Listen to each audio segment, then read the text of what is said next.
அம்மா நீங்களும் வந்து பாத பூஜை பண்ணுங்க.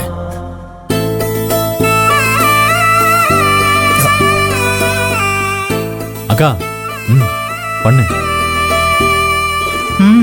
அண்ணி பண்ணுங்கம்மா. வாக்கா வா.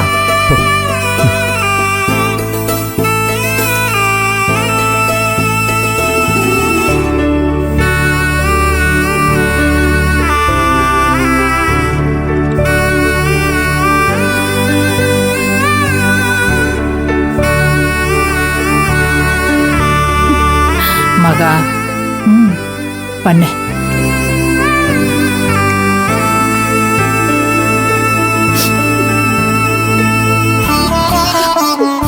மகா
மன்றில் மணிவிளக்கு எனலாம் மறுமுக நகை போற்றி ஒன்றிய மங்களனானின் ஒளி போற்றி உலகும்பர் சென்று தொழ அருள் சுரக்கும் சிவகாமி சுந்தரிதன் நின்ற திருநிலை போற்றி.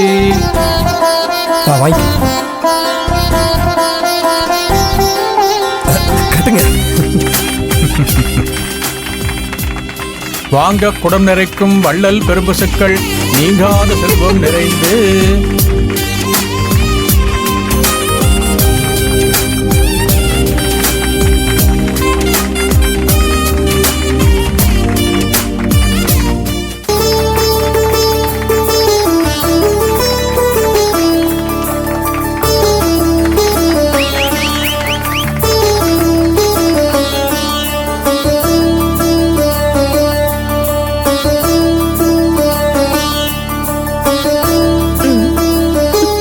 ரெண்டு பேரும் மாலையை மாத்திக்கங்க.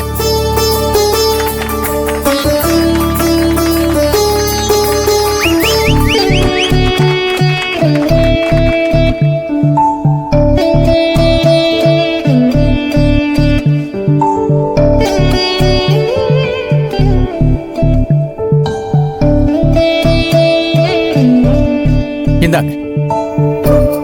அம்மா அப்பா காலில் விழுந்து எல்லாரும் ஆசீர்வாதம் வாங்கிக்கங்க. வாங்க.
காப்பாத்திரு.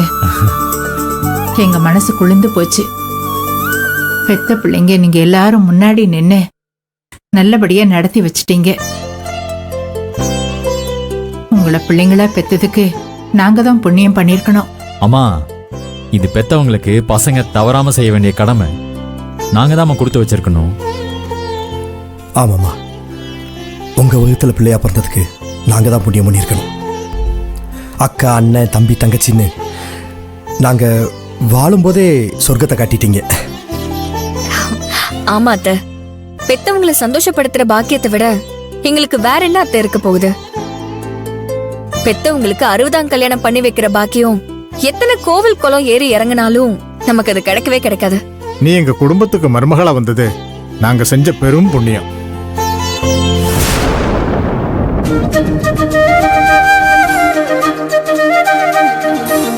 சரி, ஓகே ஓகே, எல்லாரும் ஒரு போட்டோ எடுத்துக்கலாம். ஏய், எங்க எல்லாரையும் சேர்த்து ஒரு போட்டோ எடு. ஓகேடி, வாங்க வாங்க எல்லாரும் வாங்க. வந்து நில்லுங்க. வாங்க அண்ணி, வாங்க. அண்ணா நில்லுங்க. அக்கா நில்லு.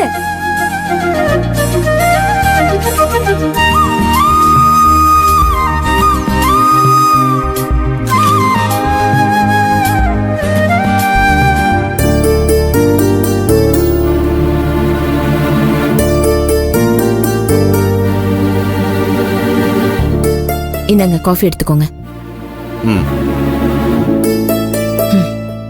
சண்முகம், நீ எடுத்துக்கோ. ஒரே தலைவலியா இருக்கு.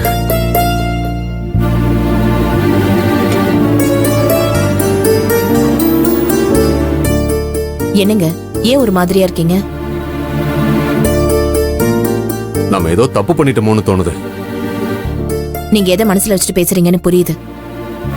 இப்ப என்ன, செல்வியோட மாமனார் மாமியார் வீட்டுல நடக்கிற 60ஆம் கல்யாணத்தை பத்தி யோசிக்கிறீங்க, அதானே?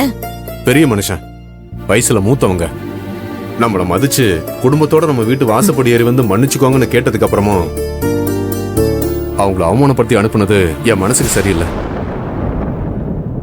நம்ம போய் ஃபங்க்ஷன்ல கலந்துகிட்டு இருக்கணும் தான் தோணுது. நம்ம என்ன செய்யறது? நம்ம என்ன வேணும்னு ஒதுங்கி நிக்கிறோம்? இப்படி தள்ளி நின்னுதான் எல்லாத்தையும் வேடிக்கை பார்க்கணும்னு ஆண்டவன் நம்ம தலையில எழுதி வச்சிருக்கான். அந்த வீட்ல கீர்த்தி மட்டும் ஒழுங்கா இருந்திருந்தா இப்படி எல்லாம் நடந்திருக்குமா? அதுவும் இல்லாம அந்த வீட்ல இருக்க அத்தனை பேருமே கீர்த்தி ராஜேஸ்வரி செய்யற அட்டூழியத்தை யாரும் தட்டி கேட்காம இருக்காங்க. அந்த ஆதங்கமும் வைத்தறிச்சலும் தான் என்ன இப்படி எல்லாம் நடந்துக்க வைக்குது. இல்ல மனோன்மணி, நம்ம பொண்ணுக்காக எல்லாத்தையும் விட்டு கொடுத்து அவங்க கூப்பிட்டதும் ஃபங்க்ஷன்ல போய் முறையா கலந்துகிட்டு இருக்கணும்.